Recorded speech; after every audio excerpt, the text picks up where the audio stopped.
श्री स्वामी समर्थ, जय जय स्वामी समर्थ। स्वामींचं नाव घेऊन मी या व्हिडिओला सुरुवात करते। प्रत्येक महिन्याच्या शुक्ल आणि कृष्ण पक्षात एकादशी तिथी येते आणि प्रत्येक एकादशीचं नाव व महत्त्व वेगवेगळं असतं। दरवर्षी वैशाख महिन्यातील शुक्ल पक्षातील एकादशी तिथीला मोहिनी एकादशीचे व्रत केले जाते। हिंदू पंचांगानुसार यावर्षी मोहिनी एकादशी तिथी शनिवारी म्हणजेच 18 मे रोजी सकाळी 11:22 सुरू होईल, तर रविवारी म्हणजे 19 मे रोजी दुपारी 1:50 समाप्त होईल। मोहिनी हा भगवान विष्णूंचा एकमेव स्त्री अवतार आहे, जो त्यांनी समुद्र मंथनानंतर बाहेर पडलेल्या अमृत पात्राचे रक्षण करण्यासाठी घेतला होता। मोहिनी एकादशीला 5 शुभ योग तयार होत आहेत।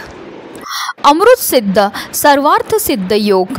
याशिवाय या दिवशी शुक्र आणि सूर्य वृषभ राशीत राहणार असल्याने शुक्रदित्य आणि राजभंग योग तयार होत आहेत। या योगांच्या शुभ प्रभावाने आपल्या जीवनात शुभता येईल, आपल्या आयुष्यातील सर्व संकट दूर होतील आणि आपल्या संपत्तीमध्ये अपार वाढ होईल। या दिवशी आपल्याला श्री हरी विष्णूंबरोबर माता लक्ष्मीची विधिवत पूजा तर करायची, सेवा तर करायची, पण त्याचबरोबर आपल्याला काही विशेष उपाय देखील करायचे आहेत। हे उपाय केल्यामुळे आपल्या आयुष्यामध्ये असणारे सर्व दुःख, सर्व विघ्न दूर होतील। आणि म्हणूनच मोहिनी एकादशीच्या दिवशी आपल्याला सकाळीच फक्त इथे एक असा दिवा लावायचा। हा दिवा लावल्यामुळे आपल्या कुटुंबावर कधीही कोणत्याही प्रकारचं वाईट संकट तर येणारच नाही, पण त्याचबरोबर आपल्या सर्व वाईट कर्मापासून, पापांपासून आपल्याला मुक्ततासुद्धा मिळणार आहे, ज्यामुळे आपल्या घराची, आपल्या मुलांची, आपल्या पतीची भरभरून अशी प्रगती होणार आहे।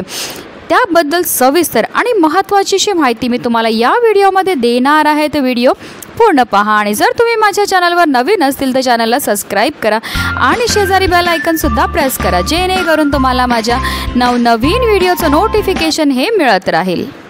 अगदी तुमच्यापासून माझ्यापर्यंत प्रत्येकजण खूप मेहनत करतो, खूप कष्ट करतो, जेणेकरून आपल्या आयुष्यामध्ये सुख समृद्धी नांदेल।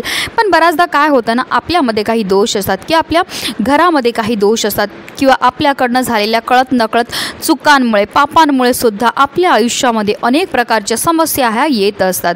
आणि म्हणूनच अशा विशेष तिथीला जर आपण काही विशेष उपाय केले तर आपल्याकडनं झालेल्या कळत नकळत पापांपासून आपल्याला मुक्तता तर मिळतेच मिळते, पण त्याचबरोबर आपल्या 7 पिढ्यांचं दारिद्र्यसुद्धा नष्ट होतं।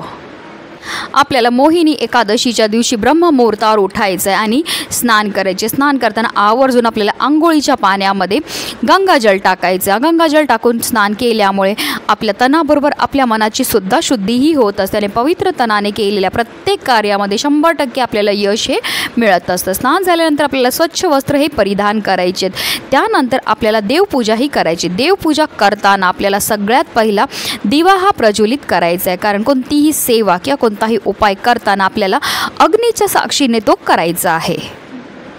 आता ह्या उपायाकरता आपल्याला एक दिवा हा लागणार आहे। आता तुम्ही हा दिवा मातीची पंती घेऊ शकतात किंवा इतर कोणत्याही धातूचा दिवा हा तुम्ही घेऊ शकतात, पण जर तुम्ही कणकेपासून दिवा बनवला तर उत्तम आहे, कारण सर्व दिव्यांमध्ये सर्वश्रेष्ठ दिवा हा कणकेचा दिवा मानला जातो। म्हणून आपल्याला काय करायचं, एक दिवा घ्यायचा आणि त्यामध्ये आपल्याला 9 वातींना एकत्र करायचं आहे। हा दिवा आपल्याला 9 वातीपासून तयार करायचा। 9 वातींची एक वात आपल्याला करायची आणि ती त्या दिव्यामध्ये टाकायची आहे आणि त्या दिव्यामध्ये आपल्याला तूप घालायचं। शक्य असेल तर आवर्जून तूपच घाला।